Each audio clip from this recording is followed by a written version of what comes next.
lagi bersama Kalista di ibadah sekolah minggu online pagi ini teman-teman. Oke teman-teman, sebelum kalian memuji dan menyembah Tuhan, kita duduk diam dulu ya teman-teman. Ayo teman-teman, kita nyanyikan lagu pujian setinggi-tingginya ini.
haleluya. Adik-adik yang diberkati Tuhan, kita sudah menyembah Tuhan, kita sudah memuji Tuhan, kita sudah melompat bagi Tuhan. Kak Marcel percaya hati Tuhan sangat senang ketika dia melihat anak-anak sekolah minggu dengan setia, dengan sungguh-sungguh memuji dan menyembah Tuhan. Nah, saatnya kita akan mendengarkan cerita firman Tuhan ya. Semuanya tutup mata, kita akan berdoa sebelumnya. Tuhan Yesus, kami sudah memuji menyembah Tuhan, saatnya kami akan mendengarkan firman Tuhan.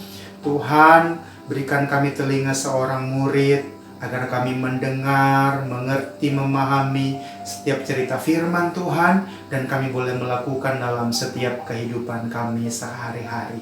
Terima kasih Tuhan, kami akan siap mendengarkan firman-Mu dengan penuh ucapan syukur dalam nama Yesus. Haleluya. Semua katakan amin ya, puji Tuhan. Kami akan membawakan satu cerita yang luar biasa dalam Alkitab. Ada seorang ibu janda. Nah, seorang ibu janda memiliki 2 orang anak, adik-adik. Perhatikan, sebentar kemarin akan nanya. Nah, sebelum dia menjadi seorang janda, waktu suaminya masih hidup, adik-adik, suaminya ini takut akan Tuhan. Ibu janda ini juga takut akan Tuhan. Mereka sangat mengasihi Tuhan. Tapi kehidupan mereka miskin, kehidupan mereka susah.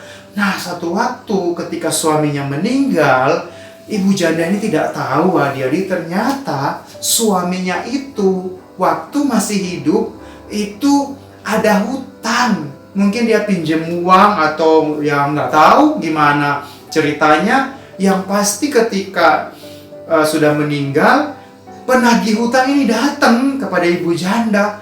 Tante, gitu kan. Tok, tok, tok, tok. Iya om, selamat siang.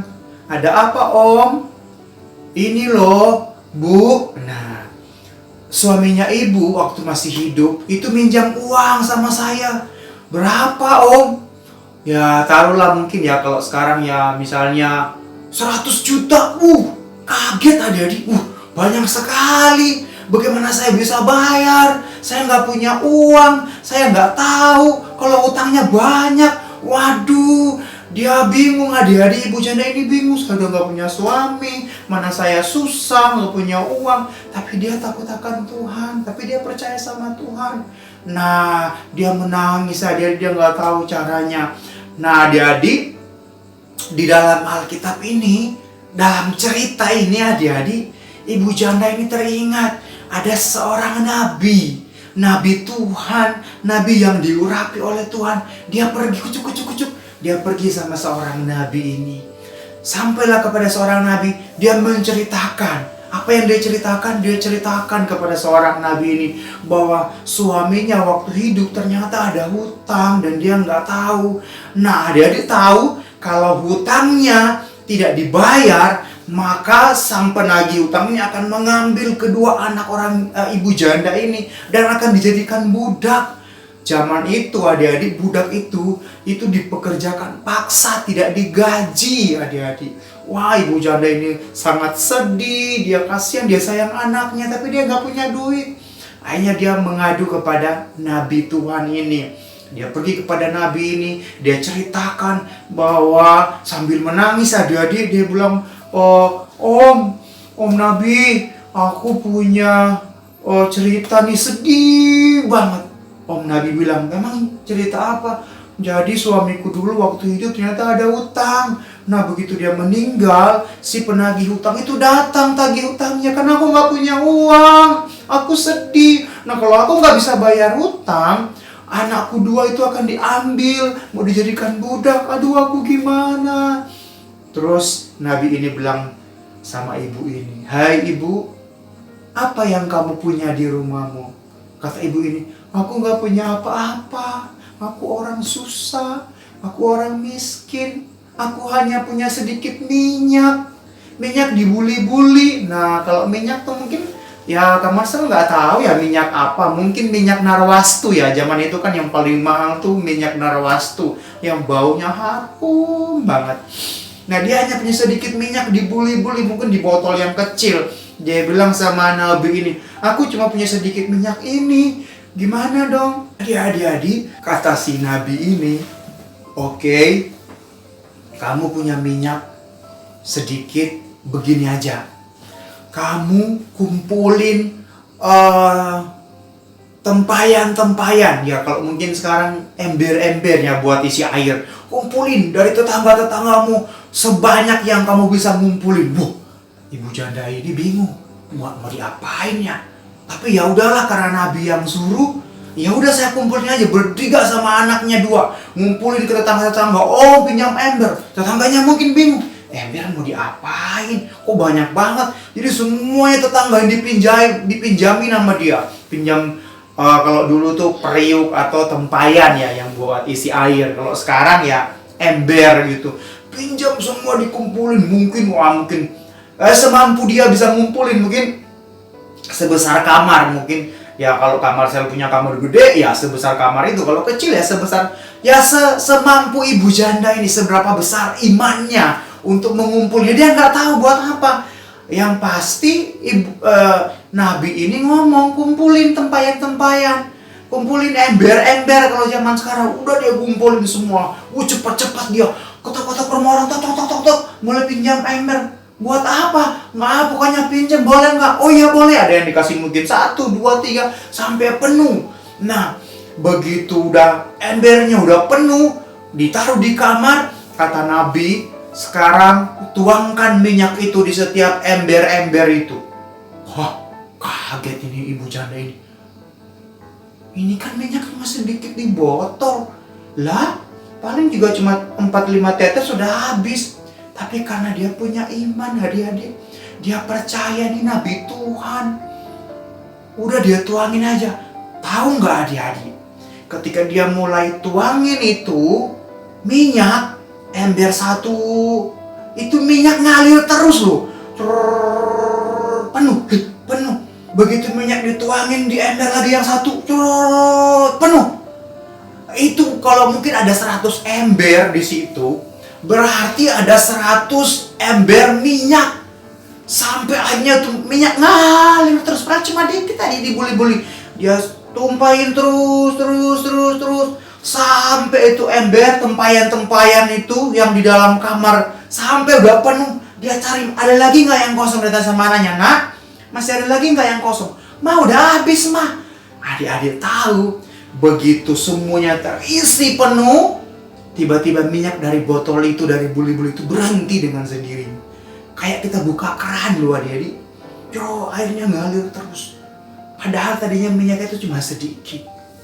Nah, adik-adik tahu, Kak Marcel ketika membaca, merenungkan, wow, kalau kita dengar-dengaran, kalau kita punya iman, kita percaya sama Tuhan, sesuatu yang tidak mungkin adik-adik, sesuatu yang mustahil, itu pasti terjadi. Asalkan kita punya iman. Tetapi iman juga harus disertai dengan tindakan.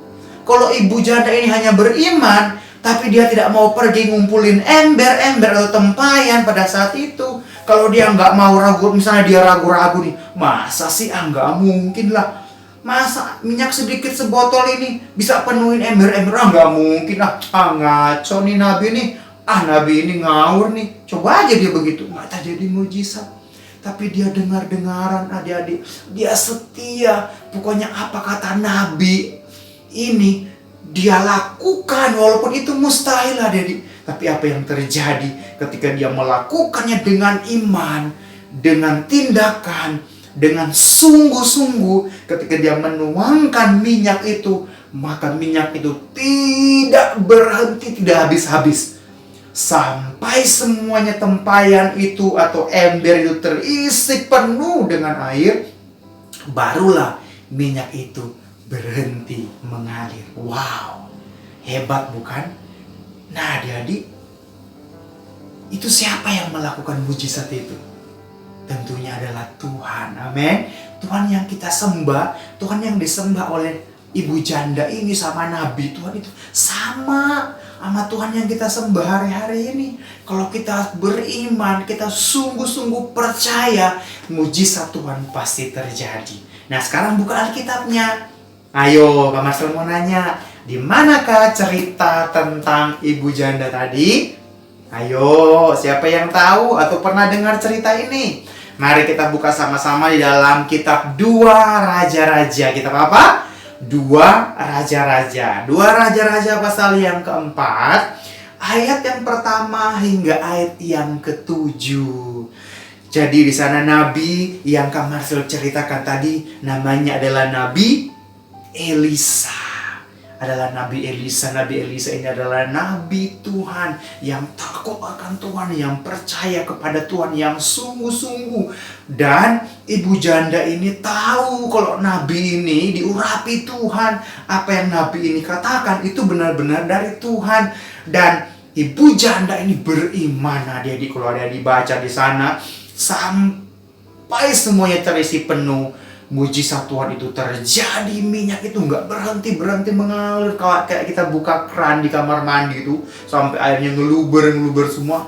Itu terus menetes saja gitu. Wah, hebat itu Tuhan kita, Tuhan yang hebat. Amin. Sampai akhirnya kata Nabi Elisa ini, oke, sudah penuh, udah terisi semua. Kalau begitu kamu jual semua minyak itu, jual dan bayar hutangmu. Setelah dia jual, adik-adik, itu hutangnya dia mampu bayar. Bahkan uang hasil penjualan minyak itu masih banyak sisanya. Kata Nabi ini, ya sudah, uangnya kamu simpan, pakai uang itu buat kebutuhan kamu. Wow, kalau Tuhan mau tolong, bukan hanya cukup, tapi melimpah-limpah. Amin adik-adik, melimpah-limpah. Hutangnya terbayar, dia juga punya uang untuk beli makan, ya kan, untuk beli minum. Itu mujizat Tuhan melimpah. Dia mengalami pertolongan Tuhan. Amin adik-adik. Nah, Tuhan Yesus yang kita sembah adalah Tuhan yang baik. Bukan hanya memberikan berkat saja, tapi dia juga memberikan nyawanya. Dia memberikan hidupnya. Dia turun dari surga datang ke bumi. Dia mati di atas kayu salib. Bahkan dia bangkit naik ke surga, menyiapkan tempat buat kita. Untuk apa? Supaya ketika kita naik masuk dalam kerajaan Allah, kita boleh bersama-sama dengan Tuhan. Wow, kita punya Tuhan yang hebat. Dan hari ini adik-adik, kita bisa belajar bersama bahwa iman bukan hanya sekedar percaya, tapi iman adalah tindakan. Kita bergerak maju, kita melakukan sesuatu, dan mujizat Tuhan terjadi atas hidup kita. Amin adik-adik. Kita mengucap syukur kepada Tuhan sebab hari-hari ini Tuhan masih jaga kita, Tuhan masih pelihara kita, Tuhan masih tolong kita. Itu karena Tuhan sangat mencintai kita, sangat mengasihi kita. Itu sebabnya kita terus mengucap syukur kepada Tuhan, sungguh-sungguh rajin berdoa, rajin menyembah, rajin bersekutu dengan Tuhan. Maka Tuhan akan memberikan berkat-berkat yang luar biasa buat kita semua. Apapun doa-doa kita, cita-cita adik-adik semua, minta sama Tuhan, belajar, tekun, giat terus. Kak Marcel percaya adik-adik akan diberkati, akan dipakai oleh Tuhan dengan luar biasa. Seperti ibu janda ini yang mengalami berkat Tuhan yang luar biasa. Puji Tuhan, inilah firman Tuhan yang Kak Marcel bagikan buat kita semua, senantiasa memberkati semuanya. Lipat tangan, kita akan tutup mata. Terima kasih Tuhan buat firman Tuhan pagi hari ini, memberkati kami semua, membuat kami semakin mengerti bahwa rencana Tuhan adalah rencana yang indah atas hidup kami. Ketika kami beriman, percaya, dan kami mau bertindak melakukan sesuatu yang menyenangkan hati Tuhan, maka mujizat Tuhan terjadi. Berkati kami anak-anak sekolah minggu, berkati mama papa kami, berkati kakak adik kami, bahkan seluruh keluarga kami. Engkau tutup bungkus dengan kuasa darah-Mu. Kami ada dalam kekuatan, kesehatan, dan perlindungan daripada Tuhan. Kami sudah berdoa mengucap syukur dalam nama Yesus. Haleluya. Semua yang percaya dan diberkati Tuhan sama-sama katakan amin. Nah, adik-adik nggak boleh lupa nih kalau misalnya kita itu masih ada ayat hafalan. Nah, ayat hafalan hari ini diambil dari mana sih, Kak? Ayat hafalan hari ini diambil dari Yakobus 2 ayat 26. Ayo, kita sama-sama buka Alkitabnya ya. Sekarang kita baca sama-sama. 1, 2, 3. Yakobus 2 ayat 26. Sebab seperti tubuh tanpa roh adalah mati, demikian jugalah iman tanpa perbuatan-perbuatan adalah mati. Nah, coba sekali lagi. Jangan lupa alamatnya ya. 1, 2, 3. Yakobus 2 ayat 26. Sebab seperti tubuh tanpa roh adalah mati, demikian jugalah iman tanpa perbuatan-perbuatan adalah mati. Selamat menghafalin semuanya. Semangat! Happy Sunday semuanya. God bless you.